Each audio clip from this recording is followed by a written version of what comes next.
Hallelujah, Hallelujah, Hallelujah, Hallelujah.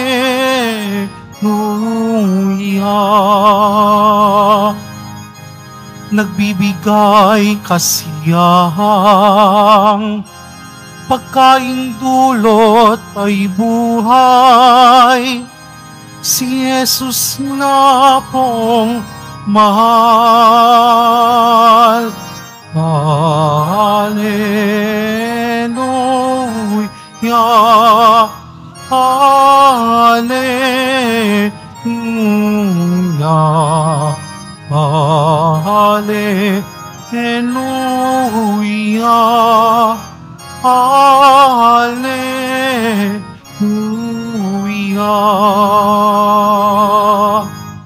Sumainyo po ang Panginoon. At sumaiyo rin. Ang pagbasa sa mabuting balita ng Panginoon ayon kay San Juan. Papuri sa iyo, Panginoon. Noong panahong iyon, sinabi ng mga tao kay Jesus, "Ano pong kababalaghan ang may papakita ninyo upang manali kami sa inyo? Ano po ang gagawin ninyo?" Tanong nila. "Ang aming mga magulang ay kumain ng mana sa ilang ayon sa nasusulat. Sila'y binigyan niya ng pagkain mula sa langit." Dugtong pa nila.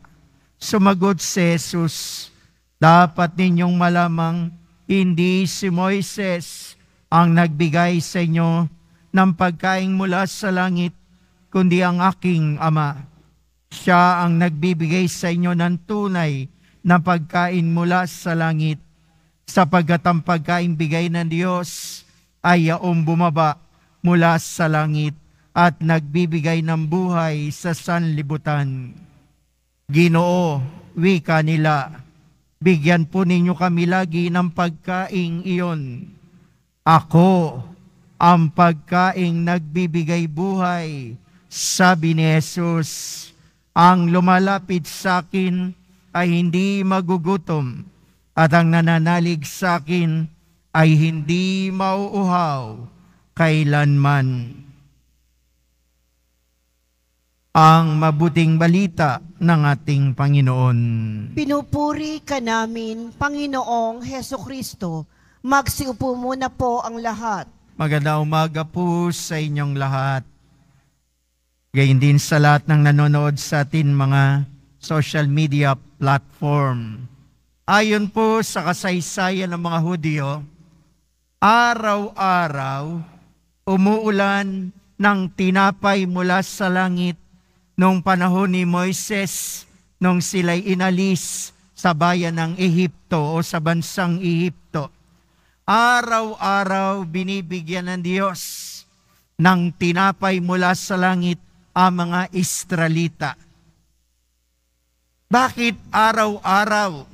Kasi sabi sa kwento ng mga kasaysayan ng mga Hudyo, Legends of the Jew, nais daw ng Diyos araw-araw bago ang kakainin ng Israel. Gusto ng Diyos araw-araw ipakita na ang Diyos ay hindi nagpapabaya sa bayang Israel upang mapatatag ang kanilang pananampalataya na ang Diyos ay Diyos na tunay na nagmamahal at hindi nagpapabaya. Kaya araw-araw. At ang nakatutuwa ay ang ikatlong dahilan. Nais ng Diyos mainit na tinapay ang kakainin ng mga Hudyo. Mahirap kumain ng malamig na tinapay, matigas. Nais ng Diyos, kaya araw-araw, kukuha lang sila ng tinapay hanggang kaya lang nila.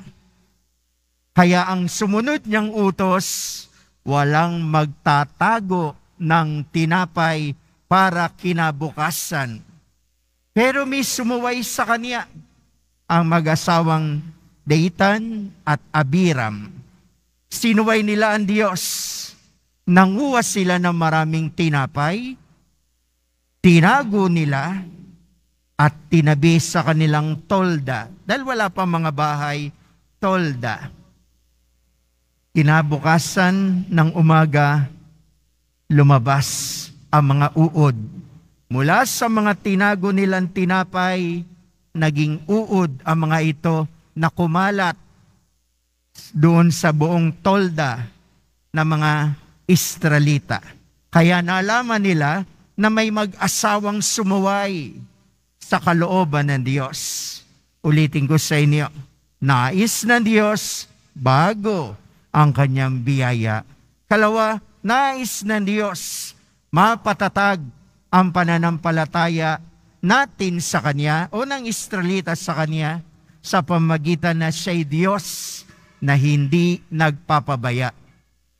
Maraming tao sinasabing mahal nila ang poong Jesus Nazareno. Maraming tao nagsasabing meron silang Diyos kahit hindi sila nagsisimba. Pag mahal mo ang isang tao, gusto mo siyang nakikita. Tama, mali. Pag mahal mo ang isang tao at gusto mo siya, gusto mo lagi mo siyang nakakausap. Tama, mali. Pag gusto mo ang isang tao, gusto mo kasabay siya, nakakasama, nakakaniig sa maraming pagkakataon. Kung maaari lang hindi kayo magkahiwalay, basta gusto mo't mahal mo ang isang tao. Maraming Kristiyanong Katoliko nagsasabing mahal ang Diyos, ngunit ayaw makita si Jesus Nazareno. Ayaw magsimba. Gusto nila, sabi nila, ang Panginoong Diyos, ngunit ayaw makipag-usap sa Diyos sa pamamagitan ng panalangin sa Eucharistia. Sabi nila, they love God dearly, and yet they do not confess their sin and they do not receive the Eucharist. Pag gusto mo ang tao, gusto mo kasama mo siya. Pag gusto mo ang tao, nais mo siya ay kausap lagi. Pag gusto mo ang isang tao, gusto mo siya laging nakikita. Kung gusto niyo talaga ang Diyos at kung talagang mahal natin ang Diyos, gusto nating dapat nakikita ang poong Jesus Nazareno. Gusto dapat nating nakikinig sa kanyang mga pangaral at salita. Gusto natin siya'y tinatanggap sa banal na Eucharistia. Kaya kaduda-duda ang maraming taong nagsasabing, I believe in God, and yet hindi nila pinakikita ito sa kanilang buhay. Pero sino ba si Jesus? Bakit ko ba sinabi kung gusto niyo siya? Dahil siya na ang nagsabi maliwanag na siya ang tinapay na buhat sa langit. Kaya tuwing nagsisimba tayo, araw-araw bago ang biyaya ng poong Jesus Nazareno. Hindi luma ang biyaya ng Diyos. Dahil mahal niya tayo, pinapatunayan niya ang kanyang pagmamahal sa araw-araw na biyayang tinatanggap natin. Tayo'y kumakapit sa Kanya, hindi siya nagpapabaya. At araw-araw, binibigay niya ang Kanyang katawan bilang pagkain ng mga anghel, pagkaing bumaba sa langit upang tayo ay bigyan ng lakas. Kaya tanong, mahal mo ba ang Diyos?